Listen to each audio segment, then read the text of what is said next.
జిల్లా కేంద్రంలో సిఐటియు ఆధ్వర్యంలో 4 లేబర్ కోడ్స్ రద్దు చేయాలని 8 గంటల పనిని 10 గంటలు చేస్తూ విడుదల చేసిన జీవో నెంబర్ 282ను రద్దు చేయాలని కలెక్టర్ కార్యాలయం ముందు ధర్నా చేసి కలెక్టర్కు వినతి పత్రం ఇవ్వడం జరిగింది. కార్మిక సంఘాల జేఏసీ నాయకులు మాట్లాడుతూ శ్రమశక్తిని దోచి కార్పొరేట్లకు అధిక లాభాలు కట్టబెట్టాలనే ఉద్దేశంతో మోడీ సర్కార్ 4 లేబర్ కోడ్లను తెస్తున్న విషయం తెలిసిందే. దీన్ని వ్యతిరేకిస్తూ దేశవ్యాప్తంగా ఈ నెల 9వ తేదీ యావత్ కార్మిక లోకం సార్వత్రిక సమ్మెలోకి వెళ్తుంది. పుండు మీద కారం చల్లినట్టు కార్మిక వర్గాన్ని మరింత రెచ్చగొడుతూ గుజరాత్లో కార్మికులు 10 గంటలు పనిచేయాలని అక్కడి బీజేపీ ప్రభుత్వం ఉత్తర్వులు ఇచ్చింది. అచ్చం దాన్నే కాపీ కొట్టి కర్ణాటకలోని కాంగ్రెస్ ప్రభుత్వం 10 గంటల పనిని తప్పనిసరి చేస్తూ ఆదేశాలు ఇచ్చింది. ఇప్పుడు తెలంగాణ ప్రభుత్వం కూడా ఆ 2 రాష్ట్రాల బాటలోనే నడుస్తూ కార్మికులకు 10 గంటల పనిని చట్టబద్ధం చేస్తూ ఉత్తర్వులు జారీ చేసి పార్టీలు వేరైనా బూర్జువా పాలకవర్గం నేతల ఆలోచనలు ఒకటేనని చెప్పడానికి ఇంతకంటే ఉదాహరణ అవసరం లేదేమో.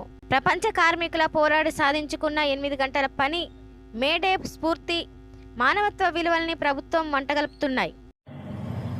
ఏదైతే కేంద్ర ప్రభుత్వం తీసుకొచ్చినటువంటి 4 లేబర్ కోడ్లు రద్దు చేయాలని దేశవ్యాప్తంగా కేంద్ర రాష్ట్ర కార్మిక సంఘాలు మొత్తం కూడా ఈరోజు జూలై 9 ఈరోజు సమ్మె చేయడం జరుగుతూ ఉంది. ఈ సమ్మెలో భాగంగా ఈరోజు పెద్దపల్లి జిల్లా కలెక్టర్ కార్యాలయం ముందు ధర్నా కూడా వేసి వినతిపత్రం ఇవ్వడం జరుగుతూ ఉంది.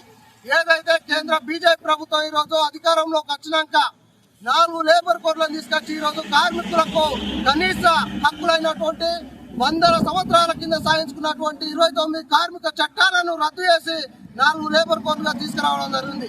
ఇందులో భాగంగా ఈరోజు 8 గంటల పనిని 12 గంటలు చేయడం కావచ్చు, అదే విధంగా సమ్మె హక్కు లేకుండా వేయడం కావచ్చు, యూనియన్లు పెట్టుకునే హక్కు లేకుండా వేయడం కావచ్చు, పిఎఫ్ పిఎస్ఐ లాంటి సౌకర్యాలు లేకుండా కార్మికులకు ఏదైతే కార్పొరేట్లకు కార్మికులకు బానిసలుగా చేసే ప్రయత్నం ఈరోజు కేంద్ర రాష్ట్ర ప్రభుత్వాలు చేస్తూ ఉన్నాయి. ఈరోజు ఏదైతే కార్పొరేట్లకు చెప్పు చేతుల్లో వినే విధంగా మీరు ఎవరు కూడా మాట్లాడద్దు, మాట్లాడితే మీ మీద కఠినమైన చట్టాలు ఉన్నాయి, ఆ చట్టాలతో కేసులు పెడతామని కూడా ఈరోజు ఆ చట్టాలను రూపొందించడం జరిగింది. కాబట్టి ఏదైతే ఈ 4 లేబర్ కోడ్లను వెంటనే వెనక్కి తీసుకోవాలి.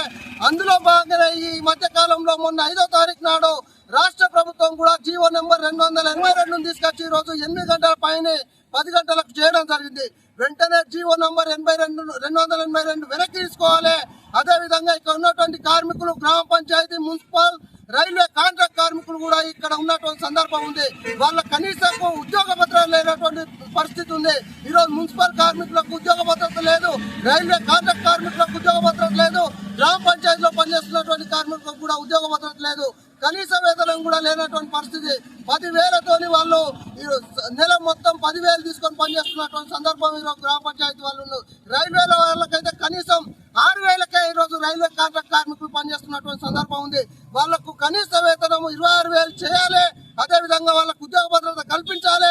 ఈరోజు రైల్వే కాంట్రాక్ట్ కార్మికులకు 4 నెలలుగా పెండింగ్ వేతనాలు ఉన్నాయి. మున్సిపల్ గ్రామ పంచాయతీ కార్మికులకు 3 నెలల పెండింగ్ వేతనాలు ఉన్నాయి. అదేవిధంగా మున్సిపల్ కార్మికులకు చూసినట్టయితే వాళ్ళ కనీస వసతులైనటువంటి సౌకర్యాలు కూడా వాళ్లకు వెంటనే కల్పించాలని, ఉద్యోగ భద్రత కల్పించాలని లేని పక్షంలో కార్మికులు ఏదైతే జేఏసీ ఆధ్వర్యంలో అనేక ఆందోళన కార్యక్రమాలకు పిలుపునిస్తామని సందర్భంగా డిమాండ్ చేస్తూ నా పేరు సిపిఎల్. ఈరోజు జూలై 9 కేంద్ర ప్రభుత్వ రాష్ట్ర ప్రభుత్వాలకు వ్యతిరేకంగా ఏదైతే కార్మికులకు వ్యతిరేకంగా ఏదైతే 4 కోడ్లు తీసుకొచ్చిందో 29 చట్టాలను తీసేసి 4 కోడ్లు ఏదైతే తీసుకొచ్చిందో ఈ 4 కోడ్లు ఎత్తివేయాలని ఈరోజు టీయూసీఐ డిమాండ్ చేస్తుంది. ఈ కార్మిక చట్టాలను ఏదైతే రైతు చట్టాలను ఏదైతే కనీసానికి ఏదన్నా ఇబ్బంది జరిగితే ఎవరన్నా ఏమన్నా ఇబ్బంది పెడితే కార్మికులను కనీసానికి కేసేసుకునే స్థాయిలో కూడా లేకుండా చట్టాలను కుదించి 4 కోట్లుగా తీసుకొచ్చి కార్మికులను కట్టి బానిసలుగా కార్పొరేటు సంస్థలకు బడా పెట్టుబడిదారులకు కట్టు బానిసలుగా కార్మికులను తయారు చేసిండ్రు కేంద్ర ప్రభుత్వం. ఈ కేంద్ర ప్రభుత్వాన్ని హెచ్చరిస్తున్నాం. 4 కోడ్లు ఎత్తివేసేదాకా ఈ ఉద్యమాలు ఆగాయి. ఈ 4 కోడ్లు గిట్ట ఎత్తివేయకపోతే ఉద్యమాలను ఉధృతం చేస్తామని ఈ టీయూసీఐ హెచ్చరిస్తుంది. కామ్రేడ్స్, ఇప్పుడు ఏదైతే కనీస వేతనం ఏదైతే ఉందో 18,000, 16,000 ఉందో 26,000 సమాన పనికి సమాన హక్కు ఏదైతే హైకోర్టు ఏదైతే సుప్రీంకోర్టు ఏదైతే గైడ్ లైన్ ఇచ్చిందో ఆ గైడ్ లైన్ ప్రకారంగా వాళ్లకు 26,000 ఇవ్వాలని డిమాండ్ చేస్తున్నాం. ఏదైతే పార్లమెంట్లో చర్చ జరిగిందో కనీస పింఛను 9,000 ఏదైతే చర్చ జరిగిందో అది వెంటనే అమలు పరచాలని, 9,000 కార్మికులకు పెన్షన్ ఇవ్వాలని, కాంట్రాక్ట్ కార్మికులకు పెన్షన్ ఇవ్వాలని మా టీయూసీఐ డిమాండ్ చేస్తుంది. అదేవిధంగా టీయూసీఐ డిమాండ్ చేసేది కాంట్రాక్ట్ కార్మికులను పర్మనెంట్ చేసుకోవాలని. ఏదైతే రాష్ట్ర ప్రభుత్వం ఏదైతే ప్రజలకు కాంట్రాక్ట్ కార్మికులకు పంపిపెట్టి ఏదైతే గద్దెనెక్కిందో ఆ కాంట్రాక్ట్ కార్మికులను పర్మనెంట్ చేస్తాం, అది చేస్తాం, ఇది చేస్తాం అని ఏదైతే అన్నదో దాన్ని నిలబెట్టుకోవాలని రాష్ట్ర ప్రభుత్వాన్ని హెచ్చరిస్తున్నాం.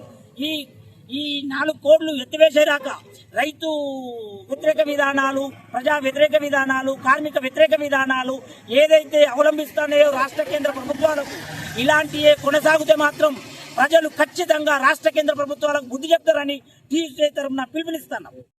అన్ని కార్మిక వర్గాలు ఎన్నో పోరాటాలు చేసి 29 కార్మిక చట్టాలను తీసుకురావడం జరిగింది. దేశంలో బీజేపీ ప్రభుత్వం ఆ యొక్క కార్మిక చట్టాలను రద్దు చేసి 4 లేబర్ కోడ్లను తీసుకురావడం జరిగింది. ఆ లేబర్ కోడ్లు వెంటనే రద్దు చేయాలి. మరి యొక్క ప్రతి కార్మికునికి నెలకు 26,000 కనీస జీతం పెంచాలి. మరి సంఘటిత అసంఘటిత కార్మికులకు కనీస వేతనం 26,000 చేయాలి. మరి అదేవిధంగా పింఛను కూడా 9,000 రూపాయలు చెల్లించాలి. మళ్ళీ ప్రభుత్వ రంగ సంస్థలను ప్రైవేటీకరణ